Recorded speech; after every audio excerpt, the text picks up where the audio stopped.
Next 99.1.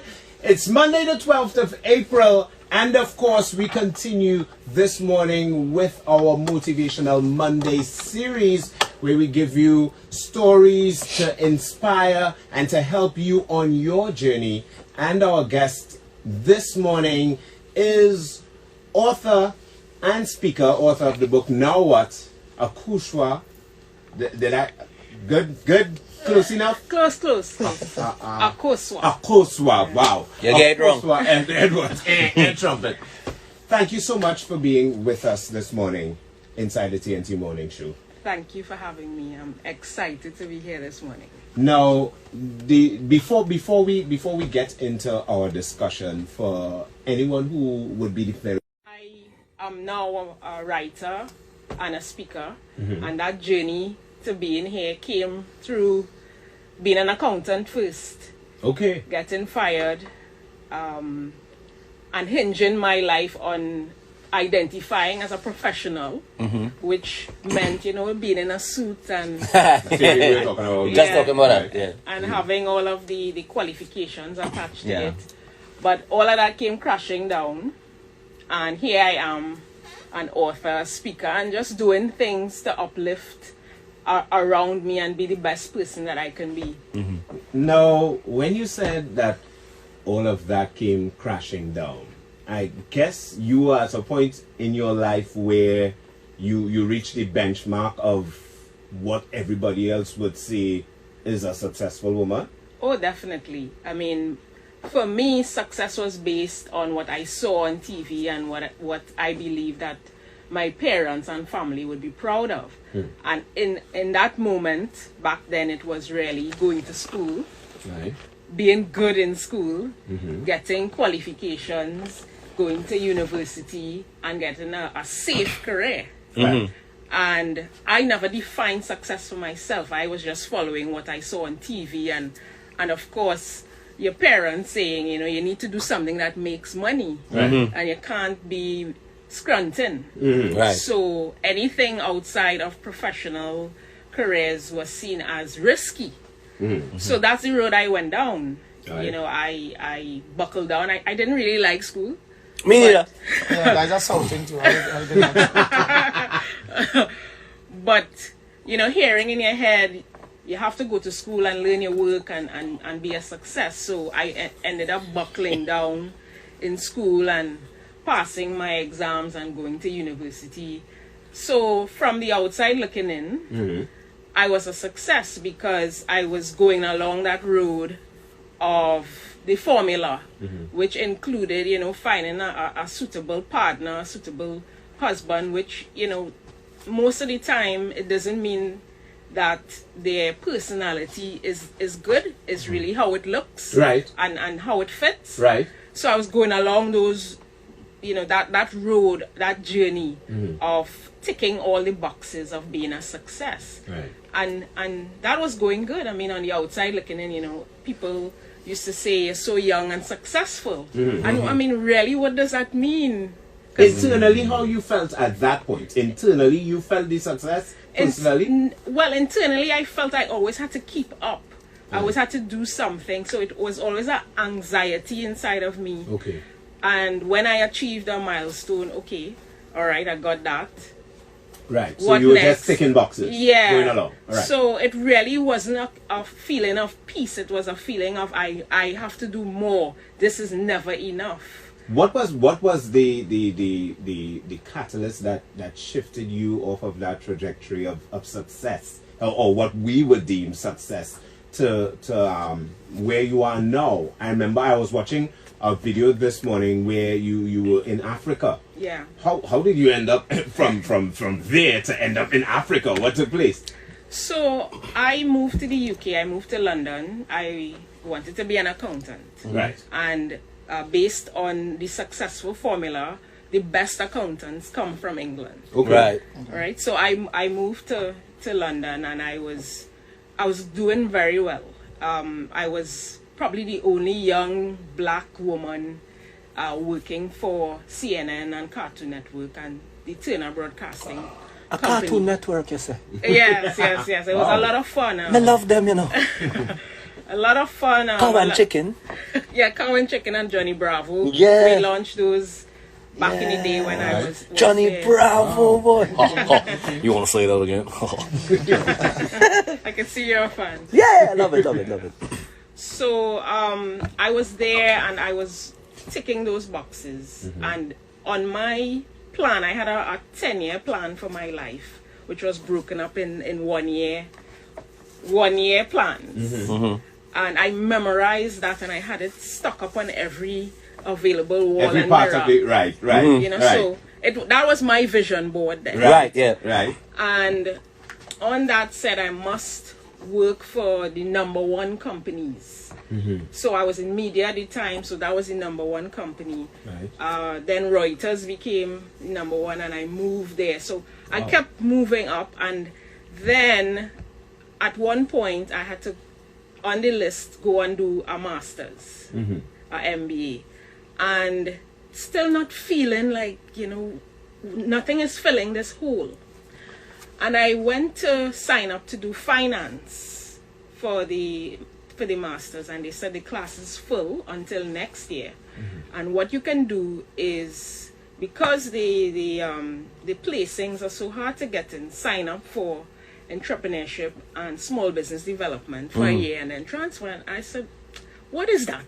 That, you know, that's not going to make me any money. Right. But I joined it because I didn't want to lose that spot. Right. And in joining that, I had to go into the community and do a project with women from East Africa. All right. Okay. And I started volunteering my time because it filled me up. Seeing people come from different parts of the world as displaced persons and changing their lives. But that wasn't making any money, and that's not considered a success on my vision board. Right. So in one of the years, it said move back to Trinidad and Tobago, buy a house on a hill in Maraval, and get these 2 particular cars and this particular type of man, and be a CFO. Particular type of man. Yes. Right. Yeah, that's all. Go put a pin in that. Go put a pin in it. It's almost like a template, a success Yes, template that a lot of people have. Yes. Right. So the template was going well, so I moved back and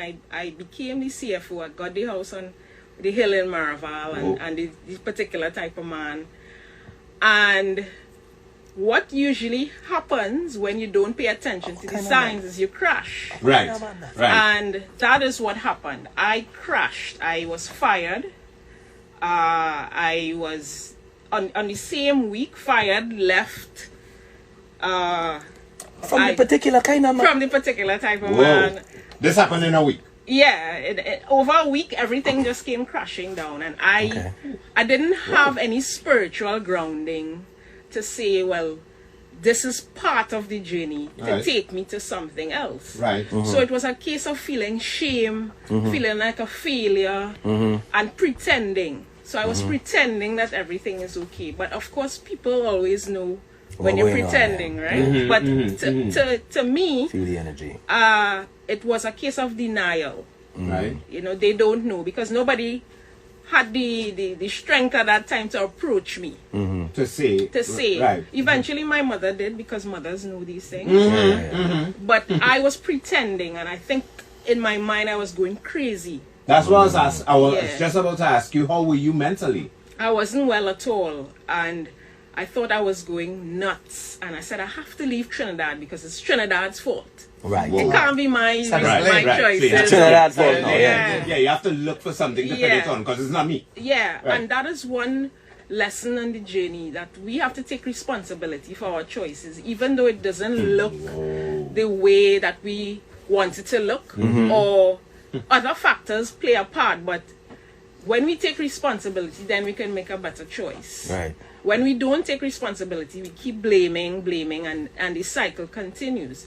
So I was blaming Trinidad, and I wanted to leave, go back, because if I go back to England, I will get back the job, the man, and the lifestyle that I had. Right.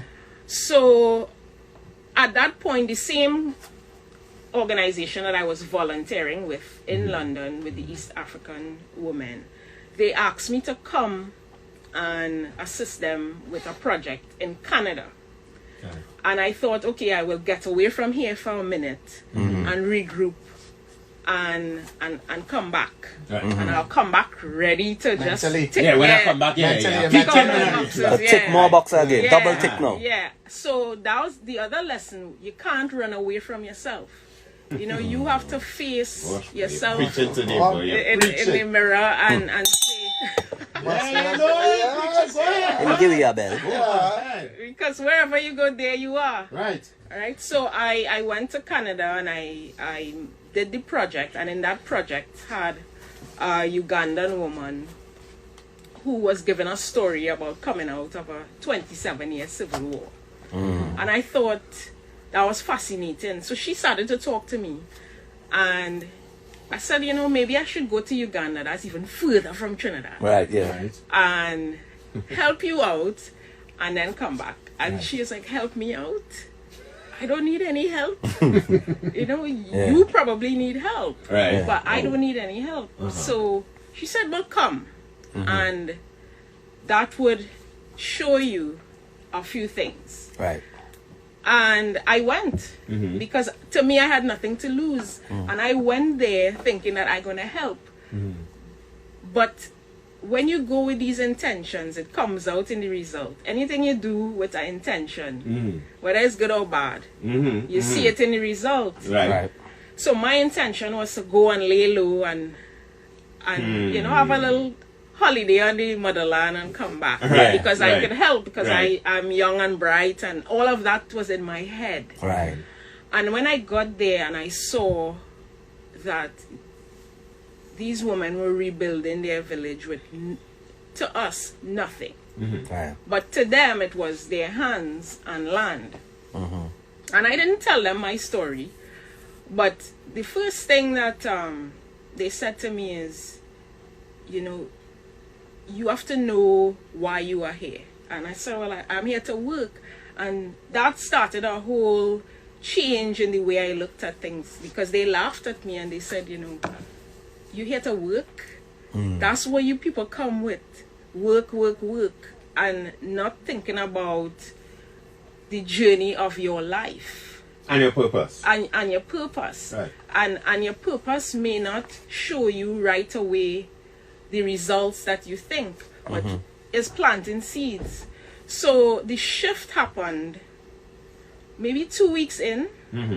I asked to go out in this village. Remember, they're coming out of a 27-year civil war. Yeah.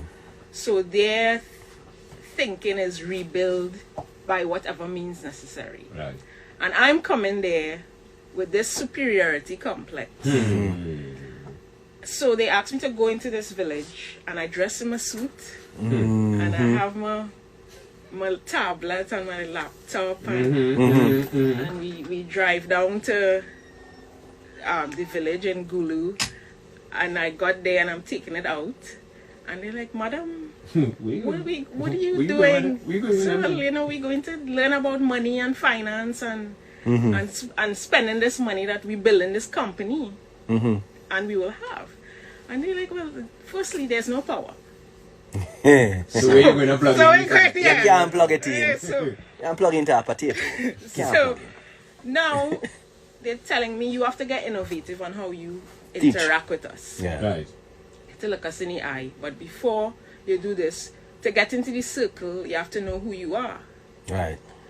Now, that didn't mean anything to me at the time. So now it's my turn to enter the circle. And they said to me, Madam Akosua, who are you? And I start, you know, I'm Akosua. I'm from Trinidad and Tobago, and, you know, I'm an accountant. And I have this particular special qualification that not many people have.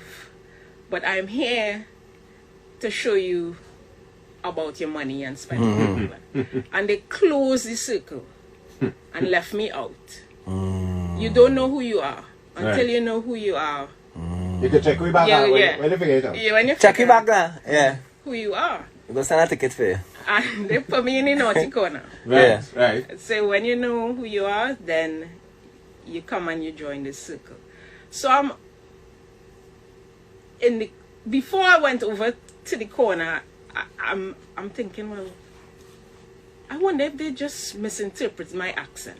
Because I just explained. Right. So I said, let me just tell you all again. And I said the same thing. And the circle closed even more. Oh gosh. And she said, who do you think I am? I said, well, you are the president of the VNS, Village and Savings Committee. She said, no, that's what I do. That's not who I am. So you sit over there. When you decide who you are, we'll open the circle and let you in. You take as long as you like. And I sat there and I kept writing, my name is Akosua, my name is Akosua. And that's the moment when I realized it's such a simple question, but I could not answer it without identifying with things. Things external to you. Right. Yeah. And I sat there and I decided, well, this might be an opportunity to know who I am, or to actually start on that journey. And I sat down there and I wrote something that guided me for that time I lived there, and it still guides me now. My name is Akosua. Some call me Yaki. I am divine, courageous, patient, and compassionate.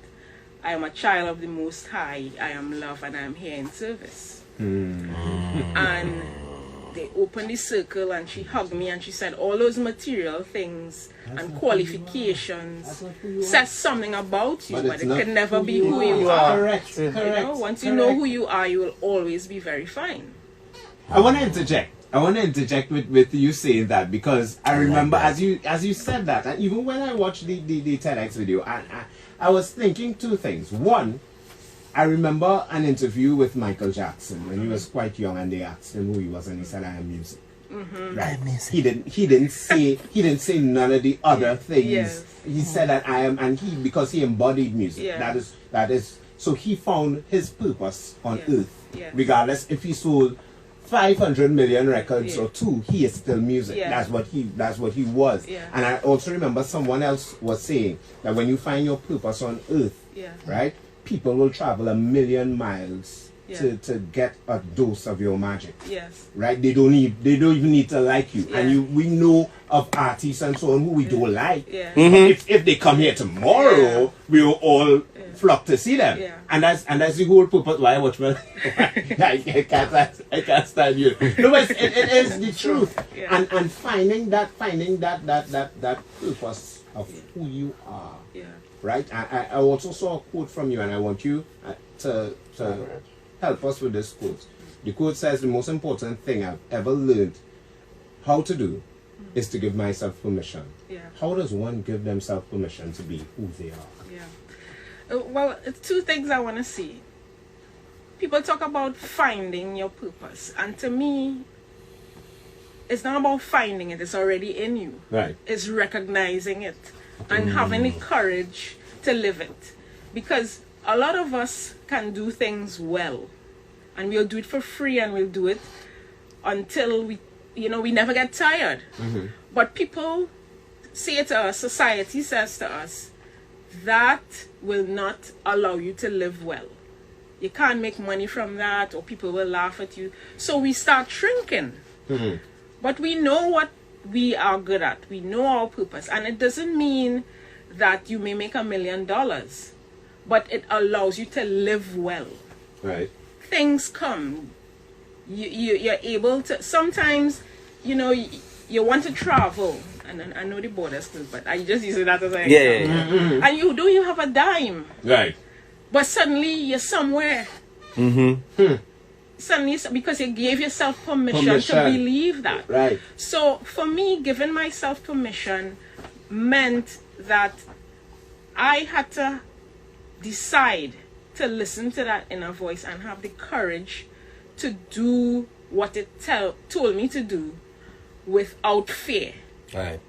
And a lot of times that is what stopped me from doing many things. I knew that I didn't really like accounting, but I didn't give myself permission to explore the things that I wanted to do because of fear. And because I don't want to have any pain or challenges on that journey. But that's part of life, Every day is not Juve morning. Yeah. Although we wish it would be. Right now, actually. And a lot of times we learn so much in those valleys. We get the tools for when we are on the journey, when things are not going well. Right. So giving yourself permission is really you deciding that I am going to live the life that has been coded into me and believe that I'll be okay no matter what. But to me that has a lot to do with self-trust. Yeah. And if you grew up in an environment where you weren't allowed to get in touch with who you are from a child, you grew up with that issue all through your life of having self-trust. Because a lot of times we would be going through our emotions and you would feel it inside. You would feel something inside telling you something, but you have never learned to trust your own self. So you won't listen. And that's where giving yourself permission comes in. You have to reach the point where you have to pay attention to all the signs of life. When you don't pay attention, life will continue to give you those signs all the time. And you'd wonder, well, why is this happening to me? Why is this happening to me? Because you're not paying attention. You're not giving yourself permission to do the thing that you know you must do. And life is nothing personal, you know. Is life really saying to you, pay attention, get the courage. Not take it personally. Yeah, question what your family and your friends tell you. Just don't take basket. You know, question it. And I know that's difficult. You have to be very brave. Yeah. Yeah. That's difficult, and that is where sometimes you just have to walk alone for a little while, and the tribe will come. Your vibe attract your tribe. You see why I pointed him one time? Because your vibe would. No, and I think Like that, you know, I think a couple years ago there was a quote that I stumbled on. I just pulled it up right from Anaya Smith that says, "And the day came when the risk to remain tight in a bud was more painful than the risk it took to blossom." Yeah. And I think when I read that, that's exactly what you're saying, because you're in this bud all the time, right? And then there's you become engulfed in different things, and you realize it's more painful being inside here than taking the chance to really get out and explore what I am feeling inside of me. And then that's when you get that bravery. Yeah. Yes. And sometimes it takes a bad situation, as you say. Sometimes it takes a valley for you to realize you peak. Yeah. You know? It's so easy to stay where you are because you're accustomed to it. That place called the comfort zone. Comfort zone. Yeah, the place called the comfort zone. It's not easy to break out. But when you stay there, things start happening around you all the time. All the time, and you're like, what is going on? Like I need a bush bath or something. Yeah, you started. Yeah. You started the blame game. Yeah. And the answer in there. It is. Somebody is just driving the parking lot and bounce your car. You understand? Karen, stop talking, please. You just start to get letter and thing you do busy. Karen, stop talking, please. See what I call it? Karen. Okay. No, that's the truth. It is. Yeah, we really need to pay attention to everything that's going on because life is always talking to us. And I mean, being out there in Uganda for that time, I was able to learn so much from those women about myself, about paying attention to the signs, about questioning everything, about not wanting to see immediate results from seeds that I planted. Instant gratification. Yeah, instant gratification, and not looking for external validation. Just you know what you have to do. How do we do that when we grow up in a world that it It's centered around that. teaching us that social media? If you go on social media, no, you go on your feed, you're seeing that. That's what everything else is. How do you get to zone out that? By being still, by developing the skill of courage. And how do you do that? You do it for yourself. You do things like you're accustomed doing one thing, do something different. One little thing. You're accustomed having the bed to the window, turn it. That little thing. You're accustomed driving one way home, do it. Do something else. You're accustomed walking around the savannah, run. And those little things will start building up your muscles to do something new. Right. And then you'll be able to do bigger things. But we want to start big, you know. We want to start. Yeah. And that is a huge problem that we have. We think that if we don't make a big move, there's a whole song about that. Big move, big deal. Everything is big, big, big. But the little moves and the little bit of drip by drip, the bucket will fill. Exactly. The little bit of chip off of the rock, you know. Because something as simple as, like for me, something as simple as getting up in the morning and the first thing, right? Because what we would do, or I think it's a habit for a lot of us now. The first thing we do when we get up is this, we grab this, right? So what I started to do was make sure that the first hour I don't touch this at all, and just take 5 minutes for what a lot of people call meditation, where I just kind of like zone out everything and try to speak to myself internally, and that started to change a lot. I started to see things manifest from just making that one change. So I guess it's something like that you're talking about. Yeah, and those things develop habits, and discipline in life is key.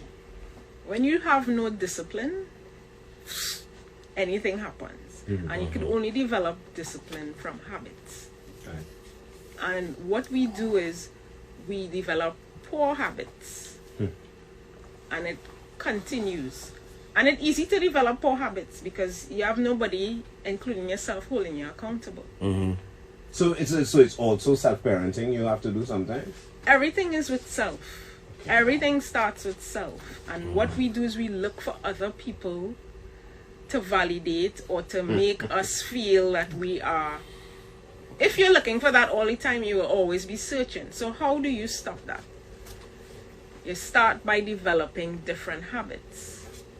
You start by being still. Spend some time alone. You all ever been in the shower and ideas come? Yeah. Because you're there by Because you're by yourself. And they say a lot of ideas come in the shower and when you're on the toilet too. Yeah, you're by yourself. You off your phone. Right, just you out everything and you lock the door. Like, people don't bother you there. But you could choose to do that. Right. You could choose. And what we get tied up with is everything must be happy and fun all the time. That's unrealistic. You know what's one of the hurdles, as I hear you talk, one of the hurdles that I myself and a lot of people who I interact with on an everyday basis, from my same circles and level of interaction, is that they don't open up themselves to accept good things. They think that good things are too good for them. They had to work hard to get it. So if it come too easy, sometimes something just naturally come to them, and they think, nah, boy, see so that? easy. I can't deal with that. Or something. Ring that bell now, Give yourself permission. Give yourself permission to receive. To receive, like plenty times, I know me and the bosses always have a back and forth because I have a problem like billing people. Like I have a problem sending invoices. I'd be like, way boy, I ain't want nobody feel, you know, or running them down or this and my money, you know. But I explain, well, boy, let me wait, and you know, I cutting off my own nose, cause feeling like you already get something and you ain't deserve to get that now, and you know, and it's all of these hurdles that we had to overcome. And you mentioned not enoughness, and that's part of not enoughness, you know, feeling that when things are good and things coming towards us that are good, that something bad is going to happen. Yes, something bad may happen, but we don't call it on us. Correct. You know, we just stop calling it on yourself. We accept it in the moment. I think a lot of times we are not vulnerable to feel our feelings.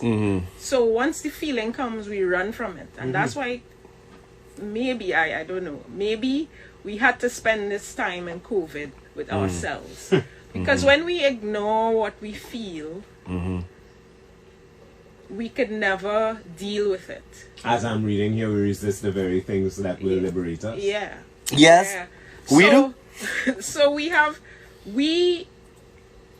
deserve that money. We worked for it. But we feel that, you know what?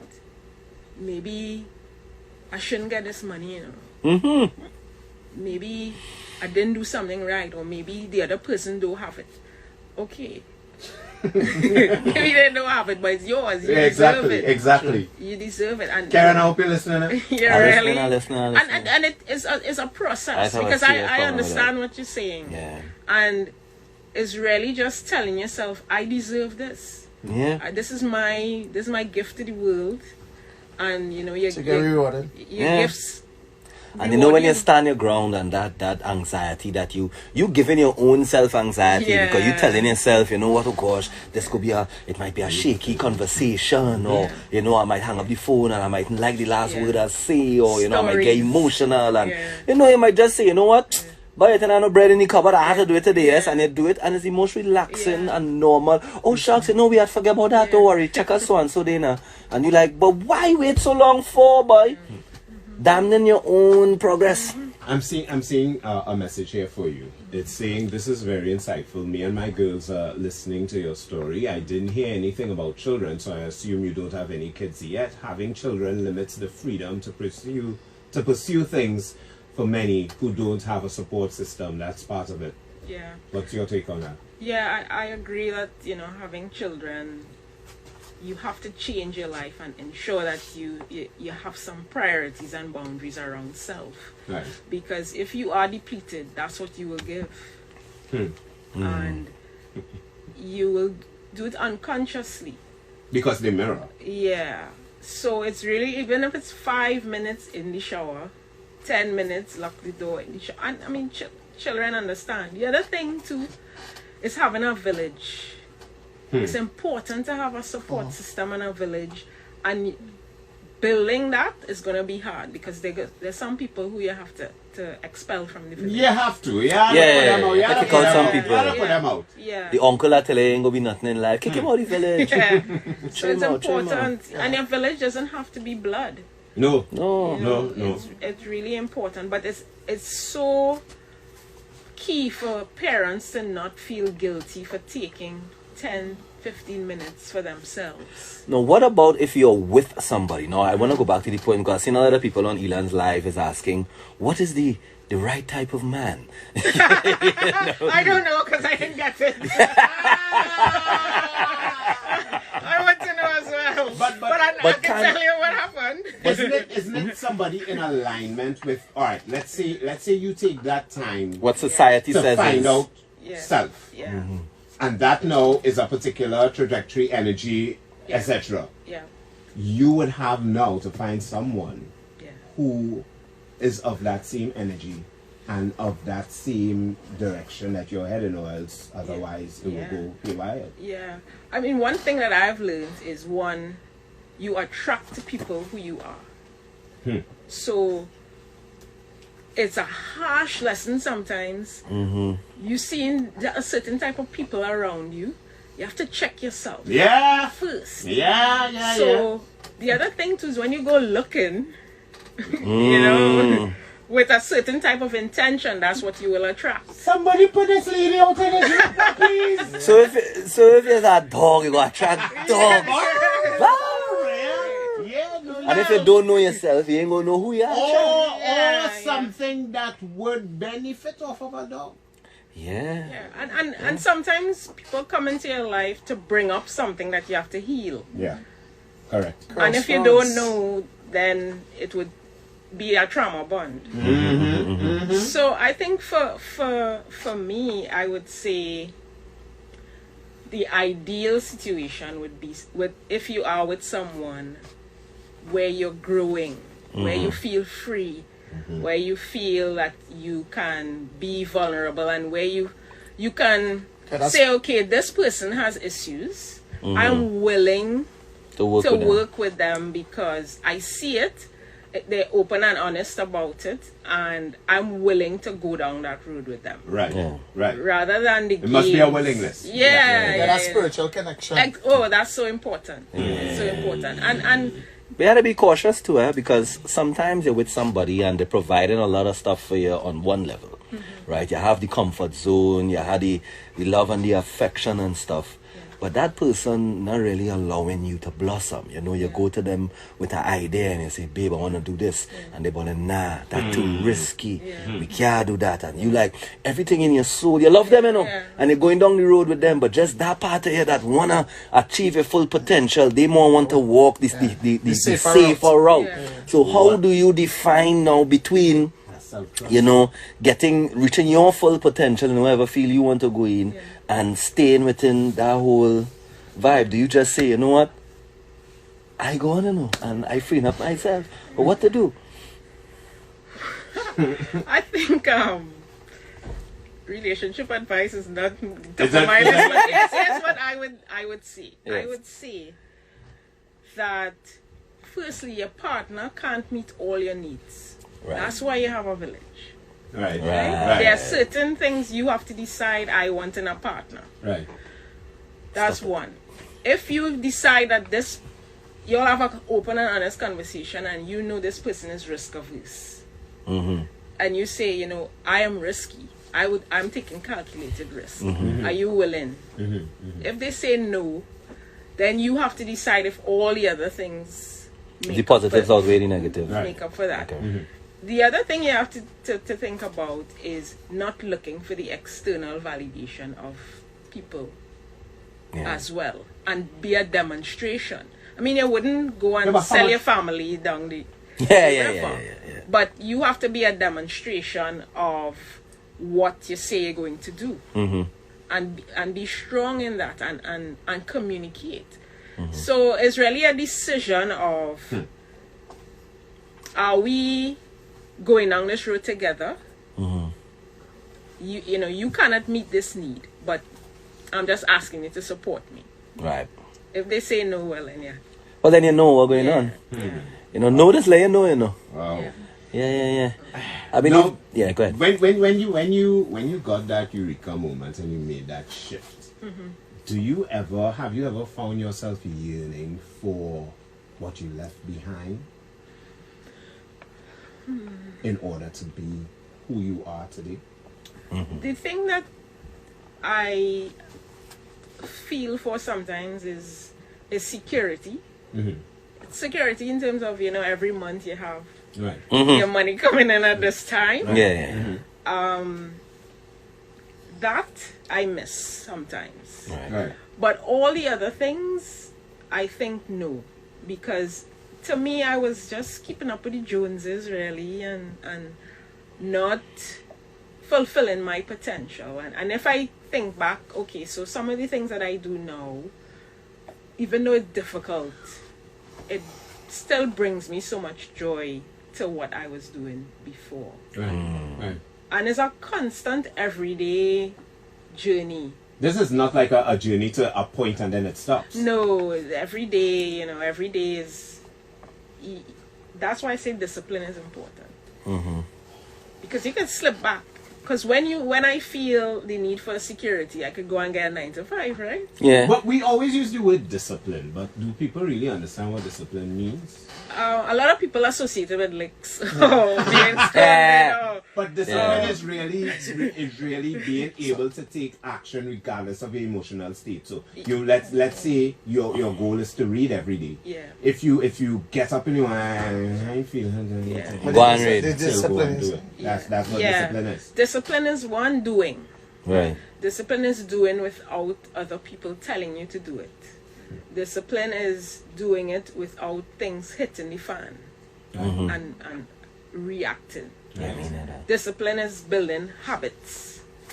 That's what I mean by discipline. Right. So you build the habits, you do, not talk and write and say, you do. So discipline is about doing, and discipline is about consistency and commitment. That's what I mean by discipline, not scolding and Beating yourself and top at the seat. and even beating yourself up.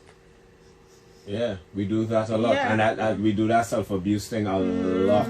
we are a little too hard on ourselves. Quite a bit. Yeah. Now, the book you authored, Now What? Yeah. Tell us what this book is about, because I'm intrigued. All right. So just as I went through those journeys of living and being in East Africa, coming back home, I started to ask myself, well, now what? Right. You know, now that I've kind of decided I know who I am, the foundations of myself. I feel I know why I'm here. But I'm in this COVID situation. I am at the crossroads. So now what? And that question led me straight back into going within. Right. Now what? Go back within. Now what? Pull out those tools that you've gathered, the lessons that you've learned. Now what? I might need to get rid of some people in the village. I might need to change the way I do things. I may need to just redefine myself. Because if you're doing the same things all the time, if I keep doing the same things all the time, I don't see anything changing. If you keep doing what you always did, you'll just keep getting what you always got. Exactly. So it's really a self-reflective question of, this is where I am now. What? Now what? Where can we get this book? Right now it's selling on Amazon.com, Balboa Press, Barnes & Noble, and it's going to be launched at the end of April, and it should be in paper-based bookstore. Okay, good. Excellent. Thank you so much. Now, a lot of questions on WhatsApp. And on the live too. People want to know how there. they could find you on social media. People want a recording of the interview because they want to share it. I'll post it live. Right, they want to share it with family members. I myself this morning, I was thinking, how could Jada hear this interview, because I know it would impact on her. So tell us how we could find you on social media and otherwise. So all my handles are Akosua Edwards on Instagram. You know you have to spell that for me. Akosua Edwards. Nice. IG and Twitter, Facebook, Akosua Edwards, author, and I have a website as well,